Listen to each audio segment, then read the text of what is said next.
the only way para maduktungan ang buhay ng anak niyo is for you to find a healthy donor. Doc, willing po akong maging donor. Alam ko ang ginagawa ko. At para sa akin, ito ang pinakamahalagang desisyon na gagawin ko sa buong buhay ko. Kukontra ako hanggat gusto ko. Dahil nagmamalasakit ako bilang ama mo. Hiwalay mo na si Irish. Iwanan mo na ako.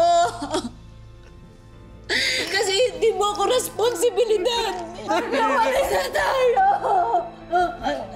Hiwalay na tayo.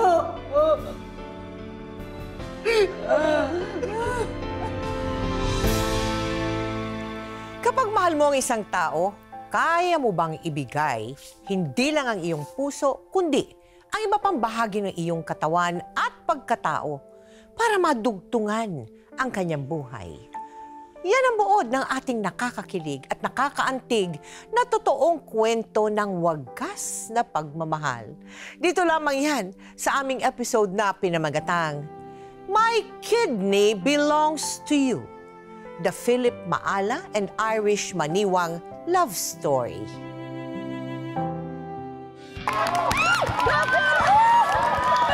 Shut up! Cheerleader ka, girl! Push mo na kaya, mag-split ka nga dyan. Sige.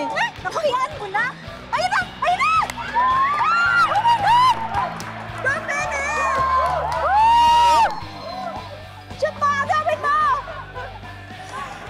Kailan kaya ako mapapansin ni crush mo? Hello, yung mga katulad ni Philip. Pinipilahan yan. E di pipila ako! Ayun na! Stop Philip!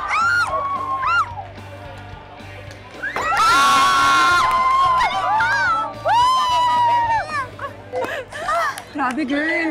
Love mo talaga siya, no? Oo naman. Kaya sana, supportan mo na lang ako, bes. Hello, ako pa ba? Eto, nakuha ko na number na sa phone ko. Bigay ko sa'yo, mama. Talaga? Sige. Guwapo niya.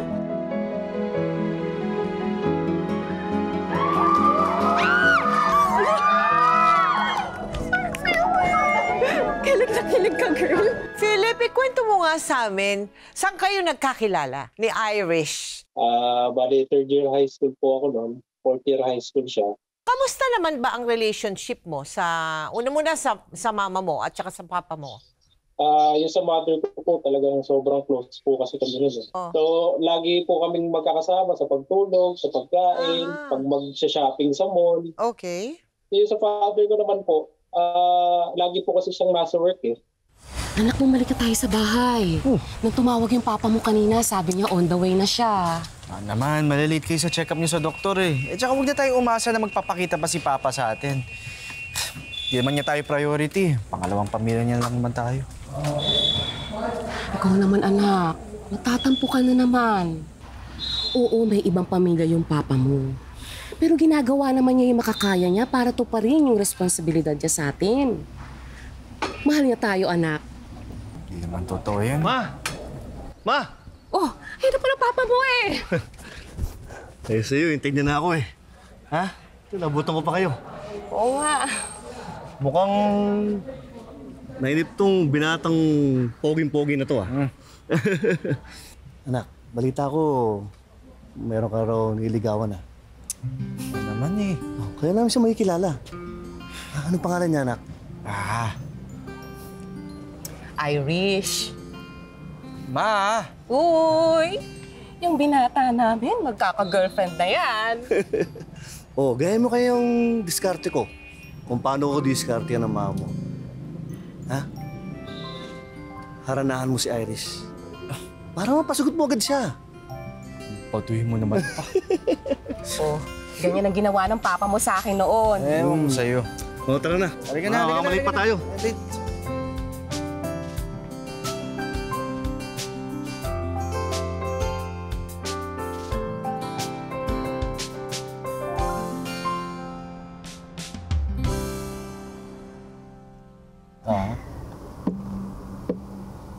Ikaw nga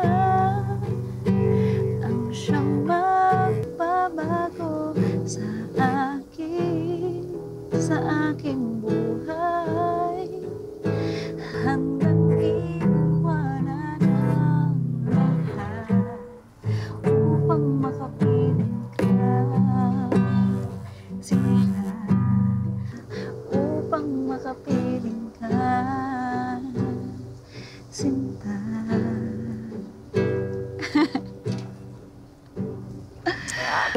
Ang ganda ng kanta, no? Oo nga. Sobrang ganda. Irish. Bawal. Hindi bawal kiligin, ha?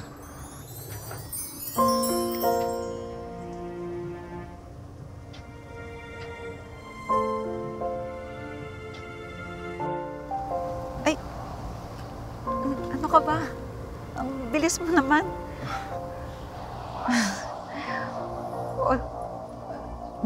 Sige, aminin ko. Super crush talaga kita. Ako yung una nag-text sa'yo, pero conservative naman talaga ako. Irish, sorry, ha? Pero hindi na kasi ako makapaghintay, eh. Kailan mo ba ako sasagutin? Eto, promise, ha? Promise, kapag sinagot mo ako, lahat ibibigay ko sa'yo. Grabe naman yun. As in lahat? Oo! Promise yan. Di ba gano'n naman talaga? Sabi kasi sa akin ng mama ko, kapag mahal mo ang isang tao, handa ka isakripisyo ang lahat para sa kanya. Kahit buhay mo.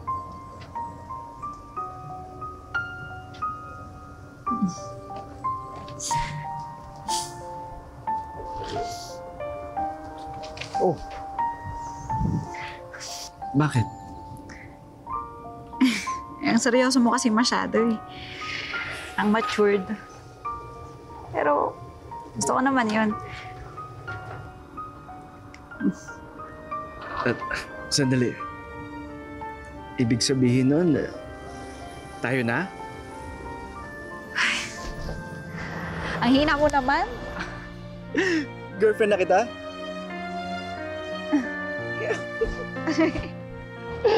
Girlfriend na ako. Pwede na tayo mag-kiss? Uy, hindi. Hindi. Sige, okay na to. Salamat, Irish. Salamat.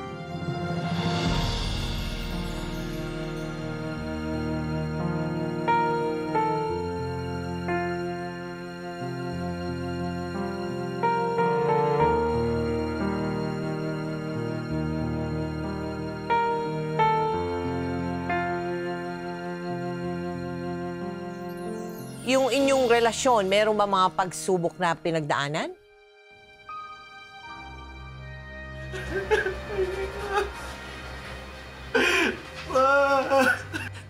Bakit naman, Ma?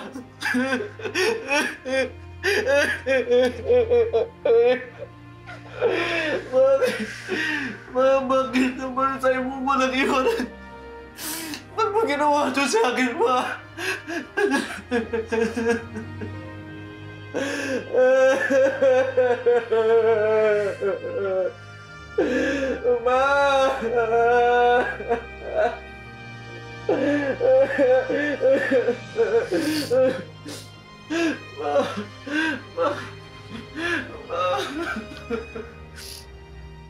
Matapos mamatay ang kanyang ina, kinailangan ni Philip na bumukod dahil may ibang pamilya na ang kanyang ama sa una nitong asawa. Nagkataon namang may paupahang kwarto ang pamilya ng girlfriend niyang si Irish. Kaya doon na lang muna nangupahan si Philip. Hanggang sa... Sweet naman ang mahal ko. Kaso baka may mga chismosa dyan sa labas na makakita sa atin. Nagre-rent lang naman ako ng kwarto dito sa inyo. Sabihin nila, nagle-live-in tayo. Mahal, as long as wala naman tayong masamang ginagawa, wala dapat tayo kahiya. Love, love lang dapat. Tama. Irish, anak! Ay, nako. Munti ko nang makalimutan yung baon mo. Naku, Nay, pasensya na po. Pero salamat, Nay. Sige. Ubusin mo lahat ng tubig dyan, ha? Para gumaling na yung UTI mo. Apo. Sige po. Doon na kayo sa kanto mag-abang ng tricycle, ha? Para hindi kayo malate. Apo. Sige po. Philip, pakisundo na lang siya, ha? Pagkatapos ng school, ha? Sige po, tita. Ako na po bahala. Alagaan mo baby ko, ha? Sige po. Sige. Sige na, Nay. Alis na. Sige, ingat kayo, ha? Sige po. Sige. Ako na dito. Sige, ako na. Yung ibang document. Mahal? Mahal! Mahal, Ano nangyari sa'yo? Nay! Ha? Nay! Mahal? Sakit! Anak! Hindi ko po alam eh. Saan? Saan ang sakit? Nay, dito! Sa likod? Oh! Dalhin lang natin sa ospital. Oh, sige po. Sandali, maghanap ako sa sakyan. Halika. Out! Dito ba? Dito? Hello, Mare. Mare, nandiyan ba si kumpare? Kasi Ito. kailangan namin ng sasakyan. Mamasahe ko. Hi, Iris! Welcome to Magpakailanman. Hello po, Tita Mel. Kailan mo unang naranasan yung problema mo sa kidneys mo? 2013 po, nakakaramdam na po ako ng pananakit ng sikmura. Pero hindi ko po kasi iniinda. Then, 2015, inantay ko po muna makagraduate yung aking mga estudyante dahil ako po ay isang guro at ayoko po kasing graduate sila nang wala po ako. So, Chronic kidney disease to. Gano'n na po kalala yung sakit ko. Dok, manageable pa naman po yung pananakit ng sikmura ni Irish, ah. Maliban lang nung isang araw, baka naman mali yung lab test results niyo. I'm sorry. The truth is, karaniwang tinuturing na silent disease ang sakit sa bato. Dahil maaaring wala kang nararamdaman na anumang sintomas, pero ang hindi mo alam ay unti-unting nanghihina at nasisira na ang kidneys mo. Stage 5 na ang kondisyon mo. Kaya kailangan kong mag-undergo ka ng dialysis at kidney transplant. Stage 5, Dok. Dok, kalokohan naman ito. Tingnan mo tong girlfriend ko, ang bata pa niya. Maayos pa si Irish. Alam niyo, ulitin na lang natin yung lab test. Huwag niyo sabihin sa akin na walang pag-asa. Pwede pa yan eh. Bawiin niyo sinabi niyo kahit ngayon mismo, gawin natin yung lab test. Philip.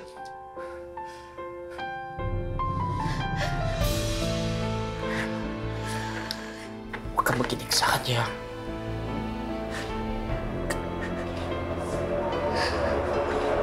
Kaya natin to, ha? Nakasama na yung loob. Halagaan tayo ni Doc. Di ba, Doc?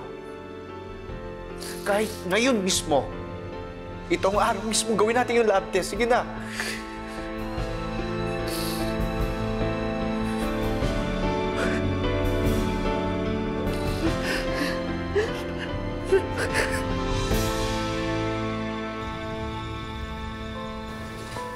Anak, nabasa ko sa internet na kailangan mo kumain ng mga superfoods. So, ito yun.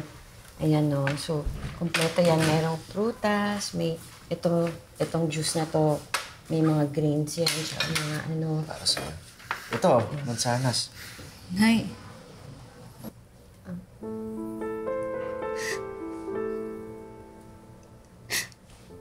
Nay, malala na po yung sakit ko sa bato. Hindi na po nasasala ng mga bato ko yung dumi. Dumi sa dugo ko, Nay.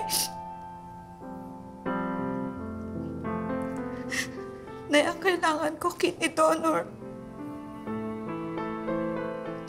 Kapag hindi po ako nakahanap, Nay, pwede ako mamatay.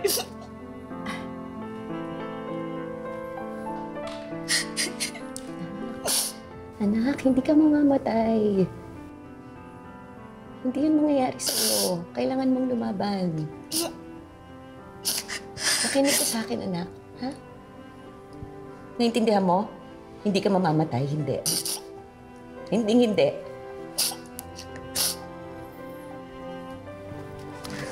Ay, kailangan mo na ito. Ay, wala po ba, Ana?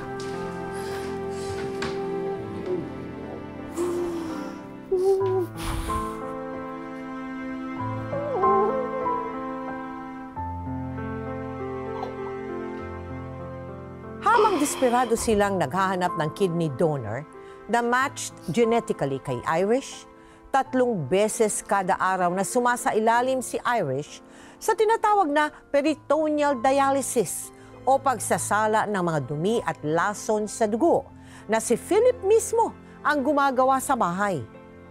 Sa loob ng 3 taon, tuluyang bumagsak ang katawan ni Irish at naisakripisyo rin ni Philip ang kanyang trabaho para lang maalagaan ang kanyang pinakamamahal na girlfriend.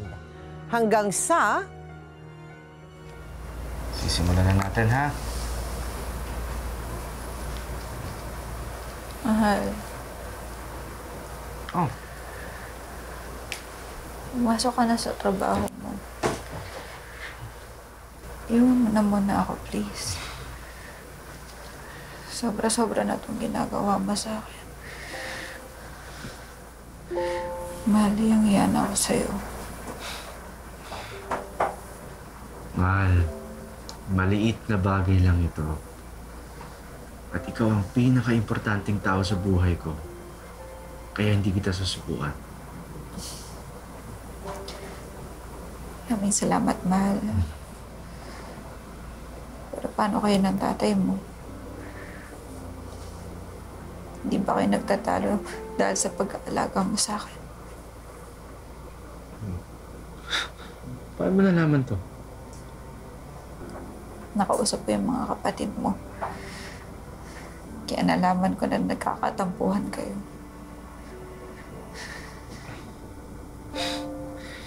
Wala yun. Normal lang yun sa mga pamilya eh. Kaya, huwag mo nang isipin yun. Ang isipin mo kung paano kang gagaling. Anak! Anak! Good news! Ang kapatid mo, si Maris, nag-decide na siya. Willing na siyang i-donate yung isa niyang kidney sa'yo. Oh! Anak! Talaga? Madudugtungan na. Agad na sumailalim sa maraming laboratory tests ang kapatid ni Irish. At nang makumpirma na match genetically ito at pasado sa screening, naghanda silang dalawa para sa nalalapit na kidney transplant. Pero ilang linggo bago ang operasyon, isang masamang balita ang natanggap ni Irish na labis na ikinadurog ng kanyang puso. Hindi ko rin ina-expect na mabubuntis pala ako, Irish. Pasensya ka na, ha? Gustong-gusto kitang tulungan, kaya lang baka mapano naman ang baby ko. Hindi na ako makakapag-donate ng kidney ko sa'yo, Irish. Pasensya na, huwag ka sanang magalit sa akin. Pasensya na talaga, Irish.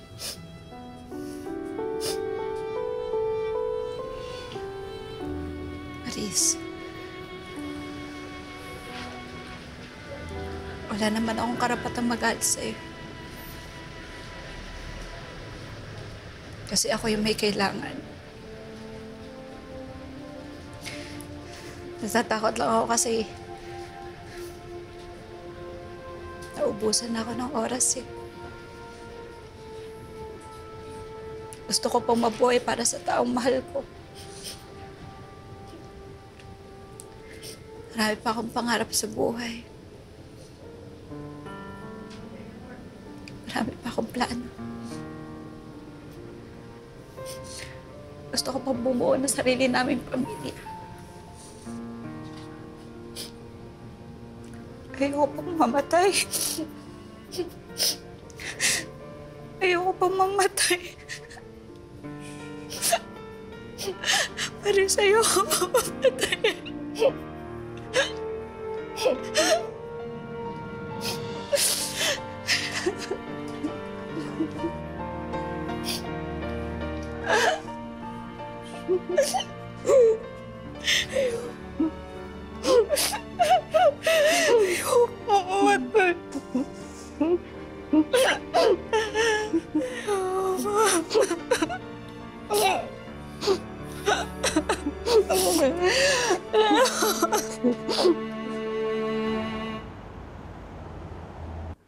Base po sa results ng medical at psychological test na ginawa sa members of your family, I regret to inform you that none of them are healthy to donate a kidney.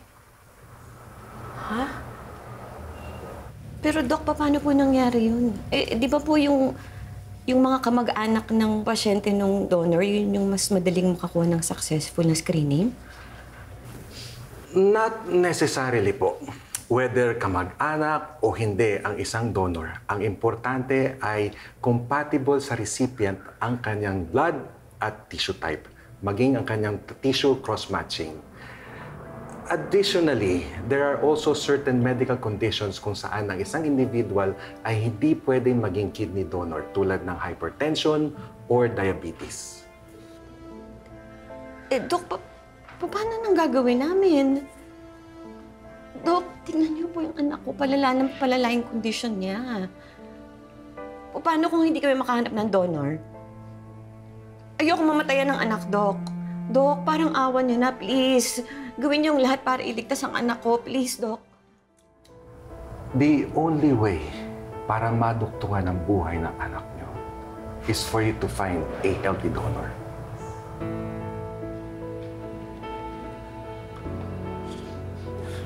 Doc, willing po ako maging donor. Philip, sigurado ka ba sa sinasabi mo yan? Mahal. Mahal, paano na yung trabaho mo? Yung pamilya mo, sigurado akong magagalit sila, lalong-lalo na yung tatay mo. Mahal, wala na akong pakialam. Ang importante sa akin ay mabuhay ka. Doc, paano po ako magiging donor? First, we have to determine if you are a good match. Lalo pat hindi ka naman blood-related o kamag-anak ng recipient, kailangan mong dumaan sa pagsusuri ng Board of Ethics para malaman kung qualified ka. Ganun pa pala. Paano po kung hindi sila pumayag? If they arrive at that conclusion, wala tayong magagawa. Kahit pa ikaw ang pinaka-most willing donor, the decision of the board is final.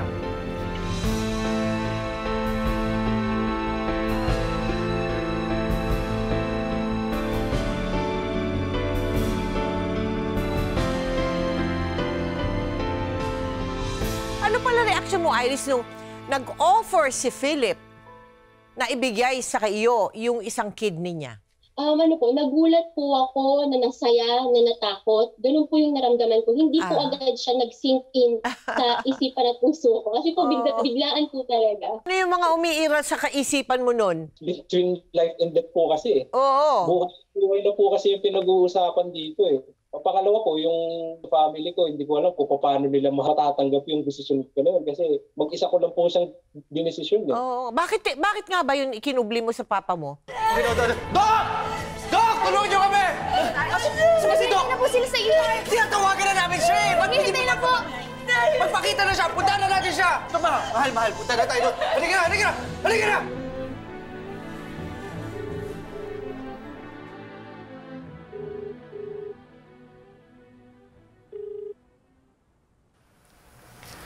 Ito, gusto mo? Wala na po ako. Salamat. Mahal, oh. Gusto mo?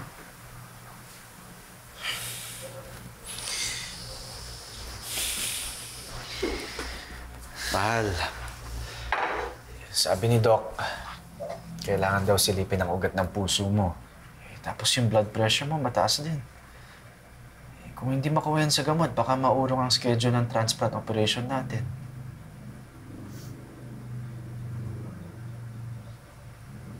Hindi na tayo naubusan ng problema, no? Si nanay, kahit di siya nagkukwento sa akin,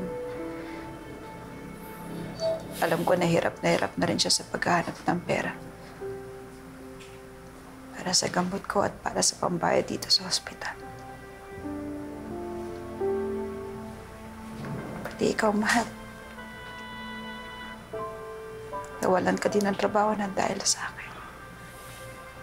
Mahal, paano kung sa kabila ng sakripisyo mo at sakripisyo ng pamilya ko, hindi maging successful yung kidney transplant? Paano kung mamatay ako? Mahal. Pwede ba wag mo sabihin yan? Huwag ka mawawalan ng pag-asa. Malalagpasan natin to. Maniwala ka sa akin.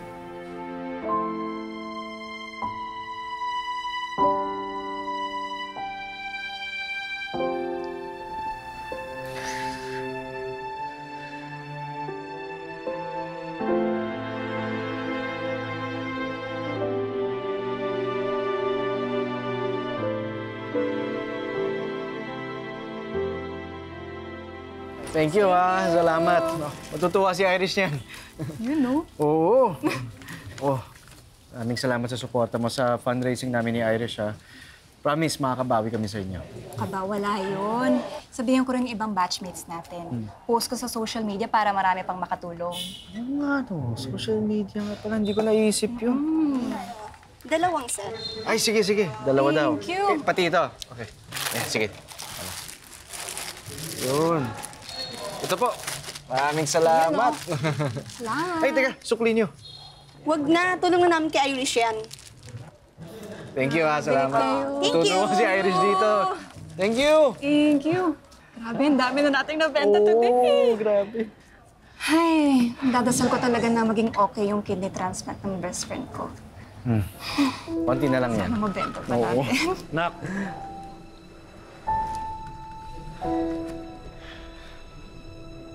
Pa.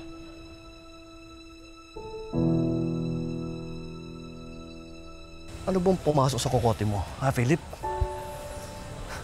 Kung hindi ko pa kinulit ang mga kapatid mo, hindi ko malalaman ang katangahan mo mag-donate ng kidney mo. Pa, kahit kailan, hindi katangahan na magligtas ng buhay ng taong mahal mo. Hindi ba katangahan ang mag-resign sa trabaho mo?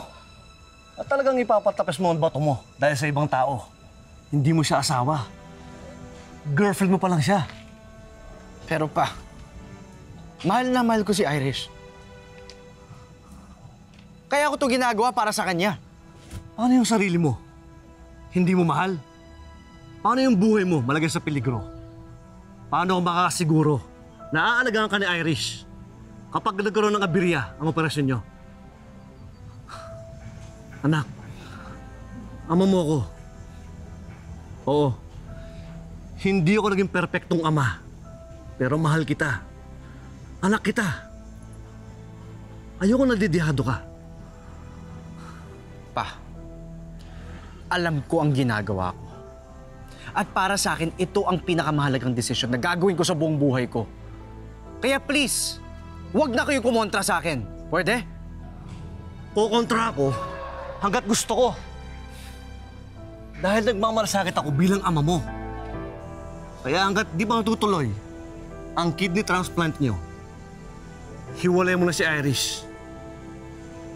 Walang mabuting magawa sa yung babaeng yan. Hindi ko siya iiwan. Kahit kailan, hindi ko siya bibitawan. Pa, huwag niyo ko itulad sa inyo na madaling sumuko. Anong pinagsasabi mo? Totoo naman, di ba? Sinukuan mo kami ni Mama. Yung buong pamilya natin. Batang-bata pa lang kami magkakapatid. Hating-hati na kami sa pagmamahalin nyo, sa orasin nyo. Kapag kailangan namin kayo, nasaan kayo? Nandun kayo sa isang asawa nyo at sa iba nyong anak. Kahit kailan, hindi nyo kami magawang ipaglaban dahil may ibang pamilya kayo. Nataklak naman ako dito, di ba? Ano ba ginagawa nyo dito? Gusto nyo na magpabayida. Bumalik na lang kayo sa original niyong pamilya dahil hindi nyo man talaga ako mahal.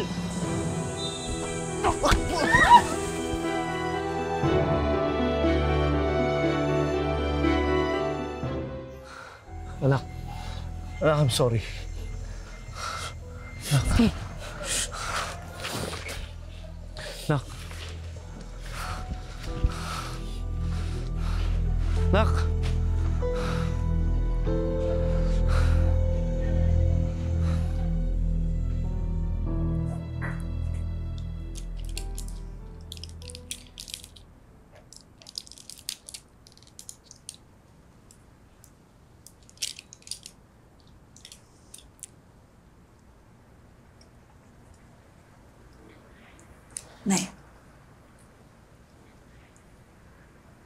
Nay.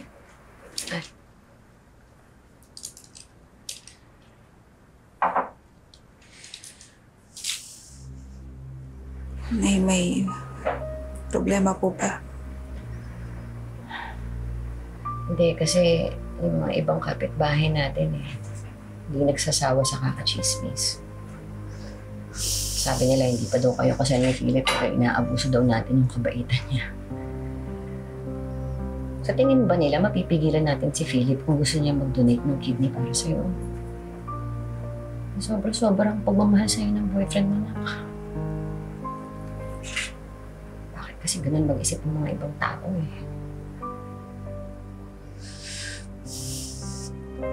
Nay, hindi naman natin sila masisisi. Anak, pusang loob ang pagtulong sa'yo ni Philip. Tama naman po kayo, Nay. Pero hindi po ako obligasyon ni Philip. Lagi na lang po siya nagbibigay. Nagsasakripisyo. Ayoko naman po maging pabigat sa kanya.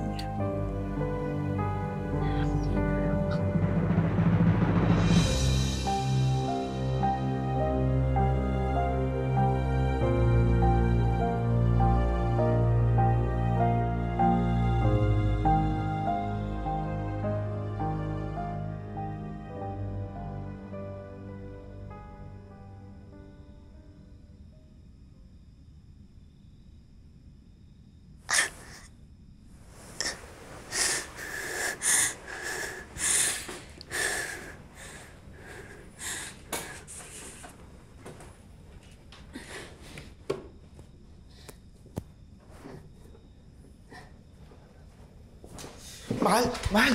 Uy! Ano na dyan? Nilalagnat ka! Ako na magpapainom ng gamot sa'yo. Huwag na, kaya ako uminom mag-isa. Mahal, nag-chills ka pa. O ako na, hindi mo kaya to. Kaya ko! Mahal, ano ba? Huwag ka na makulit. Sinabi na kaya ko Mahal, bakit ka nagkagalit sa akin? Ayaw mo bang tinutulungan kita? Kasi ayokong maging unfair sa'yo. Buong buhay mo, binigay mo na sa akin. Hindi mo deserve na mawalan ng trabaho. Ng mga opportunities.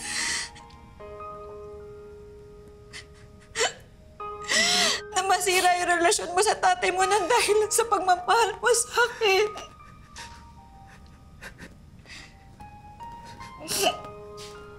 Hindi ako karapat-dapat sa pagsasakripisyo ginagawa mo. Kaya na ako hindi lang sa'yo. Kundi pati sa sarili ko. Kasi hinihila na kita pababa. Mahal, hindi naman totoo yan. Pero yun yung nararamdaman ko. Kaya please. Please, iwanan mo na ako. Sige, iwanan mo na ako. Kasi hindi mo ako responsibilidad. Hindi mo ako responsibilidad. Sabihin niya, Mahal. Sige na, maghiwalay na tayo. Hindi mo katotohan sa sinabi mo. Huwag mo sabihin yan. Mahal kita. Maghiwalay na tayo. Iwanan mo na ako. Iwan mo na ako. Iwanan mo na ako. Mahal. Ngayon pa ba tayo susuko, ha? Ang dami na natin pinagdaanan, no?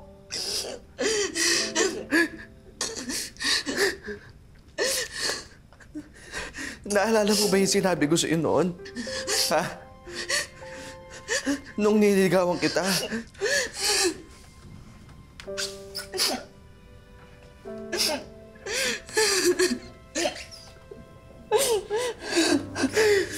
Sinabi ko sa'yo noon, kapag mahal mo ang isang tao, kahit buong buhay mo kaya mo ibigay sa kanya.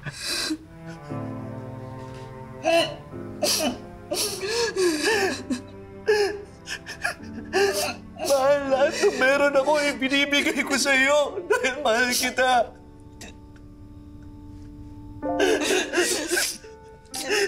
At na-realize ko na hindi lang pala buhay, pati puso, kanunawa lahat-lahat. Kaya isakripisyo dahil hinamahal ka ng isang tao.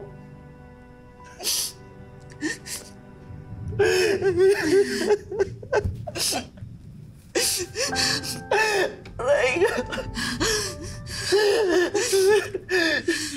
Kaya please, huwag mo sabihin sa akin na pamigat ka dahil yun lang ang nagpapasaya sa akin.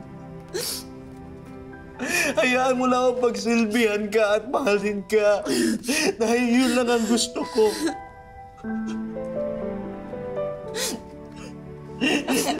Gusto ko lang mahalin ka.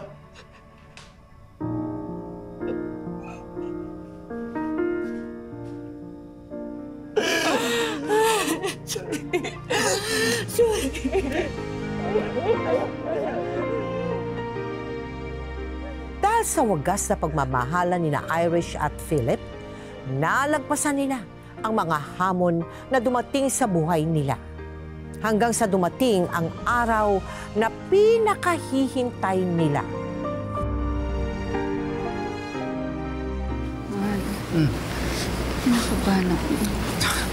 Ano ka ba, mahal? Sabi ni Doc, mga 2 hanggang 3 oras lang daw yung surgery, tapos yung recovery mo, mga 4 to 6 weeks lang.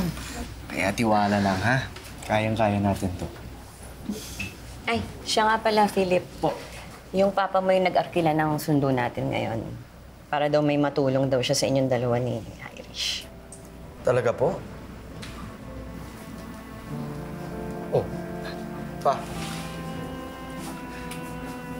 Anak, hanga ako sa gagawin mo para sa pinakamamahal mo.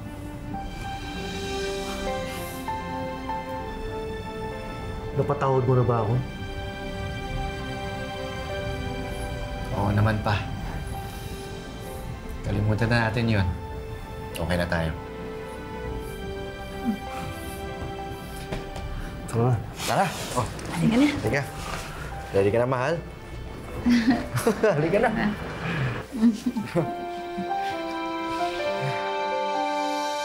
Di nawawalan ng pag-asa, kailan may di susuko. Di natitinag ng pagsubok, nasaan man sa mundo. Bumaha man o bumagyo, ngiti ay di naglalaho. Kakayaning umangon sa hirap muli aahon. Di ka sumyong tapang noon pa man. Inaapi ka man sa huli lalaban. Magtatagumpay saan pa man. Yan ang Pinoy magpakailanman. Pusong Pinoy magpakailanman. Ikaw nga ang siyang magbabago sa aking buhay. Handang iyong maranaw lahat upang makapiling ka.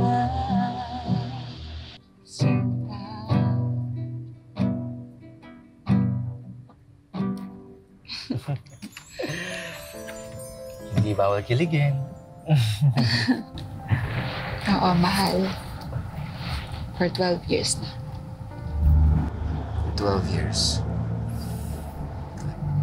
Happy 12th anniversary, mahal. Happy 12th anniversary, mahal. And thank you. Dahil sa pagmamahal mo sa akin, buhay pa rin ako. Dahil sa pagsasakripisyo mo sa akin, kahit kailan di na ako mag-iisa. Kasi kahit saan ako mapunta, parte ka na ng buhay ko.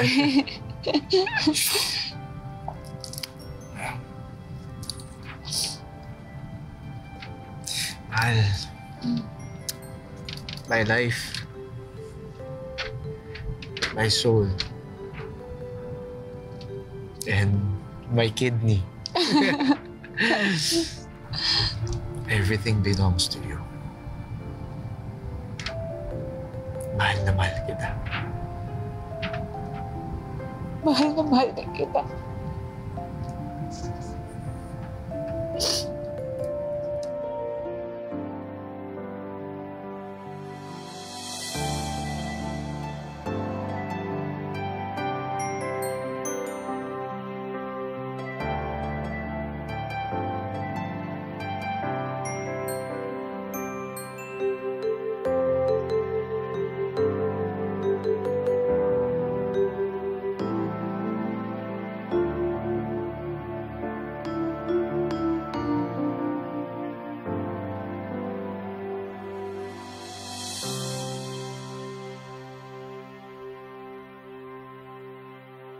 Anong sinabi niyo sa isa't isa? Pwede bang malaman?